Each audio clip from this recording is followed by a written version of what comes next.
Thân chào cả nhà, không nên xem chùa đâu đó. Nhớ đăng ký, like, comment để ủng hộ team nha. 12 giờ sáng, tôi vô tình lướt đến một livestream khởi động trò chơi bách quỷ. Livestream giết người ngẫu nhiên, đang muốn lướt đi, nhưng lại thấy một bóng người quen thuộc. Đây không phải là dì quản lý của chúng tôi sao? Dì quản lý nằm trong máu. An Nhàn nằm đó, hình như cơ thể đã lạnh rồi. Kẻ giết người lấy ra một chuỗi chìa khóa lớn từ người quản lý ký túc xá. Bây giờ chọn ngẫu nhiên một phòng ngủ. Người chúng thường nhớ đóng cửa ra vào và cửa sổ. Trò chơi chính thức bắt đầu. Chạm vào những chiếc chìa khóa. Kẻ giết người giật một chìa khóa. Tôi kinh ngạc nhìn chằm chằm vào màn hình, cả người lạnh toát. Số chìa khóa 412 là phòng ngủ của tôi. Các bạn nói giấc mơ này có thú vị không? Trước khi đi ngủ, tôi tình cờ chia sẻ cơn ác mộng tối qua với bạn cùng phòng.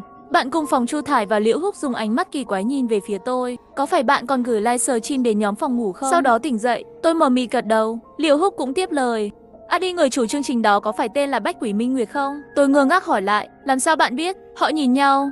Một tia sợ hãi trong mắt hiện lên, chúng ta dường như có cùng một giấc mơ. Sau khi kiểm tra nhiều chi tiết mới chắc chắn rằng họ không đùa. Giấc mơ của ba người sẽ không phải là ngẫu nhiên, thêm chi tiết rõ ràng tương ứng với thời gian. Tôi nghi ngờ đây là giấc mơ biết trước. Bỗng nhiên mặt của Liễu Húc trắng bệch. Các bạn còn nhớ không? Trong livestream có đề cập đây là một trò chơi không? Tôi nghĩ, trò chơi bách quỷ. Đúng, tôi từng nghe một truyền thuyết đô thị. Hình như cũng tương ứng như này. Người ta nói rằng có một loại ma quỷ thích chơi với con người bằng trò chơi. Người chơi được chọn sẽ có giấc mơ báo trước. Trái tim tôi run rẩy, lòng bàn tay hơi đổ mồ hôi. Vào buổi tối càng nói càng thái quá. Tôi thà đối mặt với những kẻ biến thái, cũng không muốn đụng phải mấy con ma quỷ đó. Mặc dù vậy, mắt lại không khống chế được, hướng về phía đồng hồ. Giờ là 23:57, chỉ còn 3 phút nữa là 12 giờ sáng. Nhìn chằm chằm vào kim dây, cảm giác sợ hãi cứ thế dâng lên. Bỗng nhiên tôi có một suy nghĩ. Nếu chúng ta không chạm vào điện thoại, sẽ không lướt đến livestream này, có lẽ sẽ không còn chuyện gì phía sau nữa. Thay đổi quan hệ nhân của thông qua hiệu ứng bươm bướm. Chu Thải và Liễu Húc gật đầu. Lập tức tắt màn hình điện thoại đi. Khi thời gian đến gần, trái tim lại bắt đầu cảm thấy bất an. Thời gian nhanh chóng đến 12 giờ, cả tòa nhà đều yên tĩnh. Tôi thở ra một hơi, cười, xem đi. Quả nhiên chỉ là giấc mơ giả mà thôi. Lời còn chưa nói xong, điện thoại của ba người đều sáng lên. Nhóm phòng ngủ 412 bật lên một liên kết. Là bạn cùng phòng của chúng tôi. Mọi người xem livestream này nhé. Hình như dưới lầu có kẻ giết người. Chúng tôi là 4 người một phòng ký túc xá. Ngoài ra còn có một người bạn cùng đang tắm trong phòng tắm công cộng trên tầng 4. Tôi run rẩy mở liên kết bạn ấy gửi đến. Trò chơi bắt đầu. Livestream giết người ngẫu nhiên. Có thể ngẫu nhiên giết người. Hung thủ vẫn chọn chúng phòng ngủ 412. Nghiêm Huyền Huyền gửi tin nhắn trong nhóm. Các người sẽ không chọc phải ai chứ? Tôi vẫn là đến phòng ngủ khác trốn trước. Giấc mơ lặp lại. Không chân thật khiến tôi cảm thấy hơi hoa mắt. Chúng tôi sau con mắt nhìn nhau, sợ hãi trong nháy mắt. Chu Thải dứt khoát, tôi đi khóa cửa. Bạn gọi cảnh sát. Bạch Dương lấy đồ nặng chặn cửa. Cô ấy nhanh chóng lấy chìa khóa ra, chen khóa ngược từ bên trong. Tôi nhanh chóng kéo ghế sofa đến, hợp tác với Chu Thải để chặn cửa. Mà lúc này, đầu Liễu Húc đầy mồ hôi lạnh, không gọi được cuộc gọi cho cảnh sát, không có tín hiệu. Livestream còn có thể xem, làm sao có thể không có tín hiệu? Tôi và Chu Thải thử một chút. Quả nhiên, ngoại trừ phòng livestream giết người và phòng ngủ 412, các chức năng khác đều cho thấy mạng không khả dụng và livestream vẫn đang tiếp tục. Kẻ giết người đang leo cầu thang, toàn bộ ký túc xá tối tăm. Hắn bước đi trong tòa nhà trống rỗng một cách quỷ dị, buộc buộc buộc. Tiếng bước chân của hắn vừa áp bức vừa mạnh mẽ. Từ không nhanh không chậm đến gần như chạy.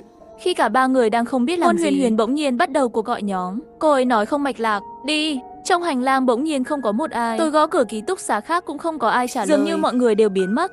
Điện thoại cũng không có sóng. Cái quái gì vậy? Tôi thì thầm trả lời. Nói nhỏ thôi, chúng tôi cũng không liên lạc được với bên ngoài. Kẻ giết người đã đến tầng 4. Đi cầu thang phía bắc. Tránh hắn ta ra và gọi cảnh sát. Nghiêm Huyền Huyền im lặng. Chỉ còn lại tiếng bước chân vội vàng xuống lầu. Không đúng, tôi đã xuống 2 tầng rồi. Sao vẫn là tầng 4? Chẳng lẽ đây là quỷ đả tường? Cuộc gọi đột ngột bị gián đoạn. Trong khi đó, có một tiếng động lớn và nặng nề trong hành lang. Tôi ngạc nhiên, chẳng nhẽ cô ấy gặp phải hung thủ sao? Liễu Húc bỗng nhiên đưa điện thoại đến trước mặt tôi, đầu ngón tay run. Livestream cũng là màn hình đen rồi. Bật lên là một dòng số đếm ngược 10 phút. Cái gì đây? Đếm ngược đến cái chết. Tiếng bước chân nặng nề từ hành lang. Lúc xa lúc gần, dừng lại ở cửa. Bụp bụp bụp, tiếng gõ cửa rất lớn, đập vào tim chúng tôi như búa nặng. Tôi đè nén nỗi sợ hãi, rút ra một con dao trái cây, cầm dao trong tay, nhưng hình như trái tim không thể ngừng đập mạnh. Tôi hít một hơi thật sâu, sau khi nhìn gần mắt mèo, hóa ra là nhân viên bảo vệ ở tầng dưới, bạn học 412. Tôi là nhân viên bảo vệ, kẻ giết người đã bị bộ phận an ninh của chúng tôi khống chế, đã được đưa đến đồn cảnh sát. Lãnh đạo nhà trường bảo tôi đảm bảo an toàn cho các bạn, xin vui lòng mở cửa hợp tác. Bên ngoài vang lên giọng nói của một người đàn ông thô lỗ. Đúng là ông Lý phụ trách bảo vệ tòa nhà ký túc xá. Chú bảo vệ tuần tra ông Lý rất nhiệt tình và giản dị. Từng bị thương khi bảo vệ học sinh, mọi người đánh giá cao ông ấy. Liễu Húc và tôi đều thở phào nhẹ nhõm, chỉ có Chu Thải nhíu mày. Lão Lý, kẻ giết người nào? Không hiểu chú đang nói gì cả. Chúng cháu đã ngủ rồi, có chuyện ngày mai nói lại đi ạ. Bên ngoài im lặng một lát, giọng điệu bắt đầu không kiên nhẫn. Lãnh đạo giao việc cũng không có cách nào. Các người không muốn ăn xử phạt thì nhanh chóng mở cửa. Chu Thải không hề nhân nhượng, chú có thể bảo cảnh sát liên lạc. Không ai có quyền bảo chúng cháu mở cửa. Tôi đang cố gắng hiểu suy nghĩ của Chu Thải. Nghiêm Huyền Huyền lại gửi tin nhắn trong nhóm. Vừa rồi chạy quá nhanh, điện thoại rơi xuống nên tắt rồi. Các cậu có nghe thấy một tiếng nổ lớn không? Tôi vừa nhìn thấy một vài người mặc quần áo đè xuống một cái bóng đen. Mấy người có nghĩ là đã an toàn rồi không? Lời nói của Nghiêm Huyền Huyền khiến tôi và Liễu Húc có chút phấn khích. Chu Thải vội vàng đến gần thì thầm. Thứ nhất, Lão Lý mặc định chúng ta biết có kẻ giết người. Điều này rất không hợp lý. Thứ hai, nếu chú ấy cần phải đến cục ghi chép. Sao lại ở đây? Thứ ba, dòng số đếm ngược vẫn còn chưa kết thúc. Tối nay thật kỳ lạ. Chúng ta phải nghĩ đến điều tồi tệ nhất có thể. Ví dụ như gặp phải ma quỷ. Con nhớ trò chơi ma quỷ mà Liễu Húc nói không? Vì vậy, trước khi dòng số đếm ngược kết thúc, chúng ta nên đặt câu hỏi về mọi thứ chúng ta có lẽ người ngoài cửa không phải là người. Chuyện gì đang xảy ra vậy? Cậu ấy gặp quỷ đả tường trước, sau đó cuộc gọi bị ngắt. Tiếng ồn đó rất có thể là do hắn ta tạo ra. Thứ hại cậu ấy hoàn toàn có khả năng giả mạo cậu ấy, tạo ảo tưởng về sự an toàn. Nói cách khác, Lão Lý có thể đang cầm điện thoại của Nghiêm Huyền Huyền gửi tin nhắn ngoài cửa. Lúc này sáu mắt chúng tôi nhìn nhau, sự lạnh lẽo lại tràn vào khắp người. Lão Lý lại nói tiếp. Tôi nghi ngờ có đồng bọn của hung thủ đang giữ bên trong cửa. Các bạn phải mở cửa. Sau đó ngoài cửa truyền đến chìa khóa cắm vào ổ khóa. Âm thanh xoay của lõi khóa vang lên. Nhưng vì bên trong cũng có chìa khóa, Lão Lý không vặn được một chút nào. Chúng tôi thở dài một hơi. Lão Lý mất đi chút kiên nhẫn cuối cùng, bắt đầu đập cửa. Được rồi, là các người ép tôi. Hắn gằn từng chữ một, như quỷ gào thét. Lão Lý của nhiên có vấn đề lớn. Bỗng nhiên một tiếng cười chói tai phá vỡ sự im lặng. Cửa báo động bắt đầu rung lắc dữ dội, từ từ xuất hiện khe hở. Khi chúng tôi không biết phải làm gì, ngoài cửa bỗng nhiên có một tiếng hét, sau đó là tiếng vật thể ngã bụp xuống đất. Nhìn qua mắt mèo, Lão Lý ngã xuống đất, co giật không thể nhúc nhích. Phần ngực có một cái lỗ rất lớn, mà bên cạnh một bóng người chậm rãi hiện ra, là Nghiêm Huyền Huyền. Cô ấy cầm dao, thở hồng hộc. Lão Lý vừa đẩy tôi xuống cầu thang. Lấy điện thoại của tôi đi, giả vờ là tôi gửi tin nhắn. Các người không tin chứ? Con người thật của tôi đã trở lại. Mở cửa đi. Nhưng chúng tôi không dám làm gì cả. Chu Thải do dự một chút, nói về thông tin cá nhân của bạn đi. Số lớp, gia đình, quê hương càng chi tiết càng tốt. Chúng tôi cần nghiệm chứng. Bạn là ai? Chu Thải, bạn muốn trì hoãn thời gian. Đừng nghĩ là tôi không biết dòng số đếm ngược đến cái chết. Nếu đây là một trò chơi giết người, tôi chắc chắn 412 là phòng duy nhất an toàn. Chỉ còn 2 phút. Chờ thời gian đến. Nếu tôi còn ở hành lang, rất có thể sẽ chết. Tôi hơi không chịu nổi. Chu Thải có cách nào khác không? Khuôn mặt Chu Thải đấu tranh, không nói chuyện. Ngoài cửa Nguyên Huyền Huyền lại nói Bạch Dương, Liễu Húc, các người đừng nghe lời nói báo động của Chu Thải. Tôi biết các người không thích tôi, nhưng vì lợi ích của bạn cùng phòng, chỉ một lần thôi. Nghiêm Huyền Huyền bắt đầu khóc ngoài cửa. Nhưng ai trong chúng tôi lại không muốn mở cửa cho Nghiêm Huyền Huyền, mà là chuyện tối nay quá kỳ lạ. Chúng tôi không dám xác định Nghiêm Huyền Huyền ngoài cửa có phải là người không. Thời gian trôi qua từng giây, đếm ngược đến cái chết sắp kết thúc. Đến lúc đó sẽ xảy ra chuyện gì đây? Ba cô gái chúng tôi tay trong tay, run rẩy chờ đợi thời gian trôi qua từng phút từng giây. Đếm ngược đến cái chết sắp kết thúc. 3, 2, 1, khi đếm ngược kết thúc, Nghiêm Huyền Huyền ngoài cửa bỗng nhiên từ từ biến mất. Màn hình live sờ chi một màu đen. Chủ kênh mở miệng, âm sắc nam nữ không thay đổi. Tà dị bất thường. Chúc mừng các bạn đã thông qua vở kịch của trò chơi bách quỷ, quỷ lừa đảo. Trên màn hình xuất hiện 4 hình đại diện. Tôi, Liễu Húc và Chu Thải là còn màu sắc. Nghiêm Huyền Huyền thì đen trắng mờ nhạt. Chủ kênh lại nói, đây là mô hình hợp tác.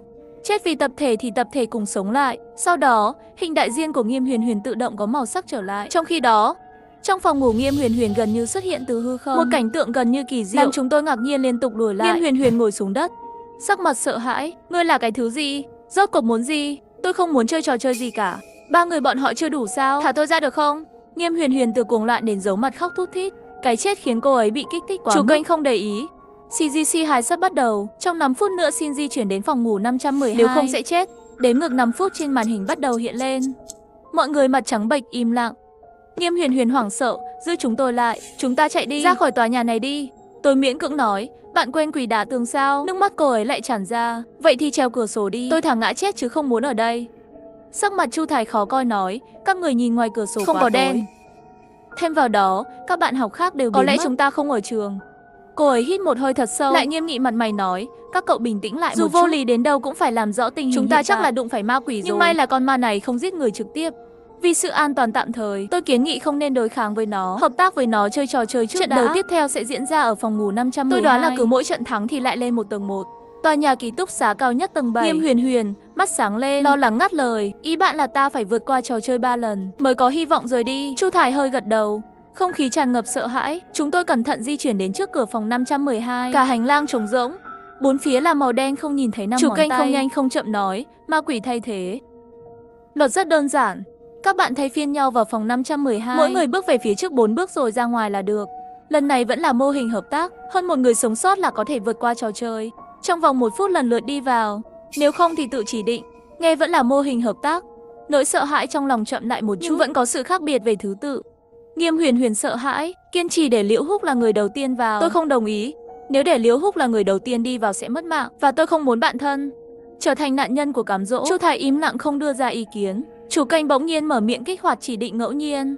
Số 1, Nguyễn Huyền Huyền. Số 2, Chu Thải. Số 3, Bạch Dương. Số 4, Liễu Húc. Số 1 vào phòng ngủ 512 trong vòng 10 giây. Nếu không sẽ chết. Nghiêm Huyền Huyền hung ác nhìn chúng tôi, hít sâu vài hơi rồi đẩy cửa ra. Màn hình điện thoại nhấp nháy, đồng bộ hóa tình hình bên trong phòng 512. Phòng 512 là phòng ngủ bình thường. Nghiêm Huyền Huyền cắn răng nghiến lợi di chuyển 4 bước. Bỗng nhiên lông tóc chúng tôi dựng lên. Phía trước cô ấy lại xuất hiện một cái bóng lưng. Quần áo và thân hình hoàn toàn giống với cô ấy. Nghiêm Huyền Huyền sợ hãi liên tục lùi lại. Bóng lưng cũng lùi lại vài bước. Đây là cái gì?